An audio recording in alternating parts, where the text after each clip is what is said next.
Pat, 5 changements opérés par le technicien lyonnais et même sans doute un changement de schéma. On jouait à 3 derrière dimanche, on semble devoir basculer à 4. La stratégie mise en place par Paulo Fonseca est complètement inverse par rapport à celle de Pierre Sage.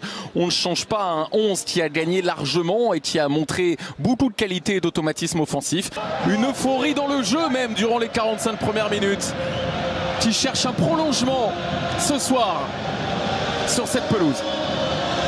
Oui, effectivement, à la différence près entre les deux dynamiques sont bonnes. Oui, avec la possibilité, on l'avait vu notamment sur la pelouse de Limoges face à Bergerac, pour Malik Fofana d'occuper un couloir si jamais Pierre Sage décide sur certaines séquences d'installer son équipe dans une défense à 3. C'est le deuxième huitième de finale de cette Coupe de France édition 2023-2024 après la qualification des Rennais hier sur la pelouse de Sochaux. Lyon et Lille ouvrent ce mercredi complètement fou, une affiche entre 2 formations de Ligue 1 et Tagliafico qui peut se rechausser. Oui, alors il a hésité, Benoît Millot, Clément, parce qu'on n'a pas le droit de jouer comme ça. Alors, oui, ce ballon. Qu'est-ce qu'il était bien donné encore une fois à destination de Jonathan David qui manque complètement sa reprise de la tête. Oui, parce qu'il voulait simplement la dévier et il va la frapper trop franchement. Et comme il la prend tôt, il l'a prise avec le front, mais le front côté gauche. Donc automatiquement le ballon il n'a pas été dévié vers le but. Et c'est sûr que Matic aurait bien joué. Oh oui, il est parti. Oh, il est bon ce ballon effectivement avec Malik Fofana qui va pouvoir entrer dans la surface de réparation. C'était à destination de Yves Thorban. Et la grosse occasion de l'attaquant lyonnais qui vient réclamer ensuite le corner. Il ne l'obtiendra pas. Monsieur Millot va indiquer un renvoi au 5,50 m. Mais sur ce ballon qu'il avait poussé dans un premier temps un petit peu trop loin, la vitesse du Nigérian d'origine togolaise ou du Togolais d'origine nigérian d'ailleurs, c'est encore à définir, lui permet de le récupérer et de venir défier Lucas Chevalier. Ah oui, c'est vraiment une action référence là pour ce début de match pour les Lyonnais, avec cette présence et cette transmission très rapide, surtout le très bon appel. Et c'est Ryan Cherki encore une fois qui va aller frapper ce corner. La 22e minute s'achève. Tiré dans une zone compliquée. Lucas Chevalier n'était pas sorti. Et derrière la tentative de Maxence Cacré, reprise de volée, pas tout à fait la même que celle qu'il avait marquée à Limoges face à Bergerac, mais même exercice, cette fois-ci ça n'est pas cadré. Ah oui, il s'est régalé là-dessus Cacré avec cette demi-volée. Toujours pas facile à prendre ces demi-volées, pourtant il arrive bien lancé. Est-ce qu'il veut la prendre externe pour éviter le contre d'Ismaili ou il veut juste frapper tout droit? Jack O'Brien. Oh, bien joué. Cacré, qu'est-ce que c'est bien. Oh, oui, bien fait toute cette séquence pour aller trouver Yves Thorban qui a réussi à dominer les Lions. Yves Thorban 1-0 Lyon et toute la qualité collective bien sûr qu'il faudra saluer. La qualité individuelle aussi de cet attaquant. Buteur d'exception, c'est ce qu'espèrent en tout cas les supporters lyonnais. Venu ouvrir le score dans cette rencontre, son premier but sous les couleurs lyonnaises. Et la récompense d'un travail en une touche absolument sensationnel. Ah, regardez cette sortie de balle, cette transmission, tout a été fait en une touche de balle. On a traversé les 3 lignes, la défense, regardez là cette fois il ne s'est pas trompé cette fois. Du côté d'Orban, il ne va pas la jouer au sol, il va la jouer par-dessus le petit piqué. Le relais de Cacré, le relais de Cherki, et là hop, le petit ballon piqué. Allez, ça c'est parti d'une relance de la défense avec les 2 relais. Et Ligno qui vient tacler pied droit au lieu peut-être de tacler pied gauche et d'emmener ce ballon pour gêner Yves Thorban. Il a préféré tenter la récupération. Mais qu'est-ce que cette séquence est bien jouée. Jack O'Brien, Maxence Cacré, Ryan Cherki, les joueurs de ballon qui font la différence en une touche et qui permettent de faire briller les attaquants. Voilà le stade Groupama, le Groupama Stadium plus précisément. En fusion 1-0 Lyon, 40e minute, le premier but en France de Yves Thorban. Oh, c'est passé ça. Adamounas, la course de Jonathan David et la réaction lilloise de la part du Canadien sur ce ballon qui vient filer au-dessus de sa transversale. Lucas Perry pas mécontent parce que le timing de la passe, la justesse de la passe d'Adamounas était parfaite. Il n'a même pas pris le temps de contrôler Ounas. Il fait un ballon fouetté comme ça à l'intérieur du pied. Qu'est-ce qu'elle est bien mise. Jonathan David, c'est incroyable. Il a forcé un peu la chose. En général, on essaie de plutôt mettre uniquement son pied en opposition quand le centre est aussi puissant, aussi fort. rester là pour cette première période. Donc 1-0 en faveur de l'OL. Le but de cet homme, un des nouveaux visages lyonnais, Gift Orban, suite à un mouvement collectif splendide mené par Cacré et Cherki, qui mène donc 1-0 à la pause. Lyon et Lille attaquent la seconde période. Pas de changement opéré par Pierre Sage ni par Paulo Fonseca, alors que les Lyonnais ont fait le plus dur. C'est-à-dire qu'il n'y a pas d'arrêt exceptionnel, mais il est présent pour l'instant sur tout ce qu'il a eu à faire dans cette rencontre. Et ça peut profiter peut-être ce ballon-là aux Lyonnais avec Aurel Mangala qui vient trouver Malik Fofana dans la surface de réparation. Aller défier les Niyoro, tenter de trouver des solutions. Gift Orban, peut-être Alexandro, Malik Fofana encore. Il y a du monde et il y a surtout Ryan Cherki. Il y a surtout Ryan Cherki. Comment a-t-il fait pour récupérer ce ballon, le garder, se frayer un chemin vers le but de Lucas Chevalier? Le talent a parlé, celui de Ryan Cherki pour mettre les Lyonnais désormais plus largement devant 2-0 en faveur de l'OL d'entrée dans cette seconde période. C'est fou, Clément, c'est exactement le même scénario que la deuxième partie. Regardez, le ballon en retrait, dévié ici.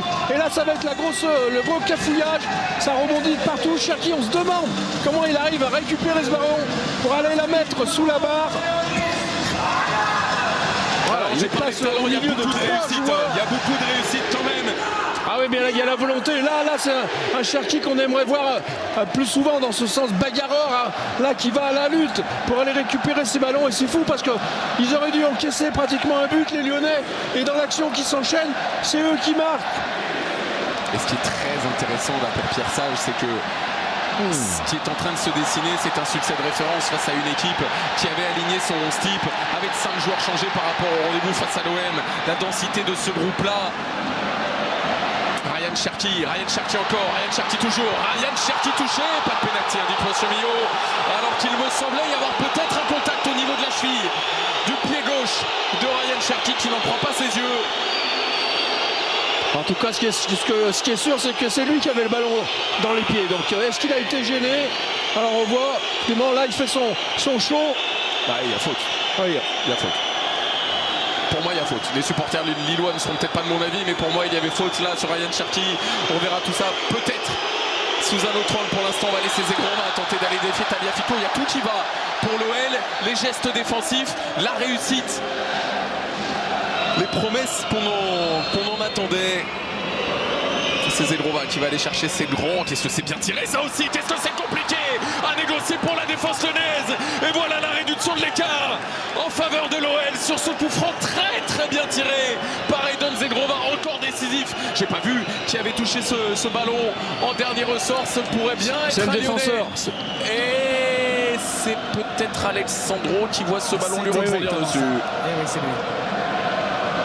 Elle lui rebondit en fait, elle lui rebondit plus dessus qu'il ne la frappe. Regardez, est-ce qu'elle est légèrement déviée par Jake O'Brien et ensuite voilà, effectivement Alexandro qui la propulse dans les filets. Bah voilà un match relancé derrière les Lyonnais qui tentent de faire une Marseille avec Amin Harit qui avait trouvé la transversale. Là c'est Gift Orban qui a tout de suite renvoyé ce ballon derrière le but de Lucas Chevalier. Cherki, récupération Adamounas qui va passer. Cherki dans un premier temps, Cherki qui fait l'effort de venir gêner l'international algérien derrière la possibilité peut-être avec Ismaili qui ne parvient pas à donner suffisamment de puissance à cette frappe. De l'espace pour Aurel Mangala, la volonté d'aller jouer en première, attention vers Gift Orban qui pousse un peu loin son ballon et Lucas Chevalier sorti à la limite de sa surface de réparation qui s'impose devant l'attaquant lyonnais. Cherki, corner qui sera sortant et qui est sorti d'ailleurs, premier poteau. Malik Fofana encore, Malik Fofana toujours. Gift Orban désormais pour centrer ce ballon. Oh, la parade de Lucas Chevalier. Et derrière, pas de position d'hors-jeu. Ballon toujours propriété des Lyonnais. Gift Orban encore, ça y est, merci Pat de me faire redescendre. On se calme, Clément, t'es gentil, mais le drapeau s'est levé. Il y a une règle de football, hors-jeu. La tête, elle est splendide. Ah, quel travail là de Fofana. Ouais, il est en avance. Le Lyonnais là sur la récupération. Ils sont placés dans la zone du second poteau et c'est frappé dans la zone du premier. Il n'y a personne pour venir gêner Alexandre Lacazette, percuté par Lucas Chevalier, mais le drapeau s'était levé.